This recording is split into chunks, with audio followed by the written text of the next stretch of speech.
இன்னைக்கு நம்ம கரும் துளசியோட பயன்களை பற்றி இந்த பதிவில் பார்க்கலாம் வாங்க. இந்த கரும் துளசிக்கு கிருஷ்ணர் துளசி அப்படின்னு இன்னொரு பேரும் இருக்குங்க.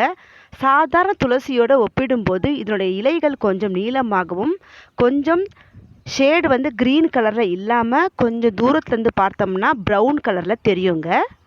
வழக்கமாக நான் மார்க்க வாக்கிங் கூட்டிகிட்டு போகும்போது இன்றைக்கி காலையில் நான் இந்த கரும் துளசி செடியை பார்த்தேன். இது நான் சொல்கிற சமாதி தோட்டத்தில் தாங்க இருக்குது. நல்ல பெரிய செடியாக வளர்ந்துருந்துச்சு. நான் இன்றைக்கி கொஞ்சம் விதைகளை அதிலேருந்து சேகரித்து எடுத்துக்கிட்டேன். பக்கத்துலேயே இன்னும் கொஞ்சம் தூரத்தில் இன்னொரு செடியும் தென்பட்டுச்சுங்க. அதையும் நான் வீடியோ எடுத்துக்கிட்டு வந்தேன். இந்த கரும் துளசி ரொம்ப பயனுள்ளது, அதிகமான மூலிகை சக்தி வாய்ந்ததுங்க.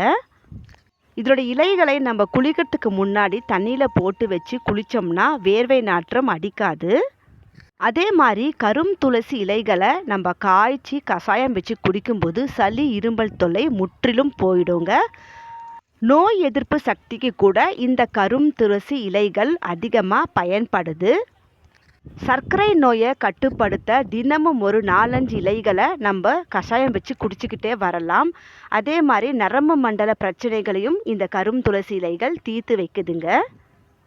இந்த மாதிரி ஏகப்பட்ட பயன்களை தரும் கரும் துளசி இலைகளை கொஞ்சம் நான் பறித்து எடுத்துக்கிட்டேங்க.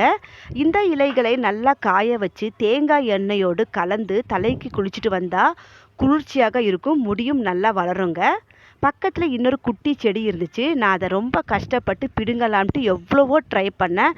ஆனால் அந்த நிலம் ரொம்ப காஞ்சிருந்ததுனால அதை பிடுங்கவே முடியல. சரின்ட்டு அப்படியே விட்டுட்டு வந்துட்டேங்க. இந்த வீடியோ பிடிச்சா லைக் பண்ணுங்கள், உங்கள் ஃப்ரெண்ட்ஸுங்களுக்கும் ஷேர் பண்ணுங்கள். தேங்க்யூ.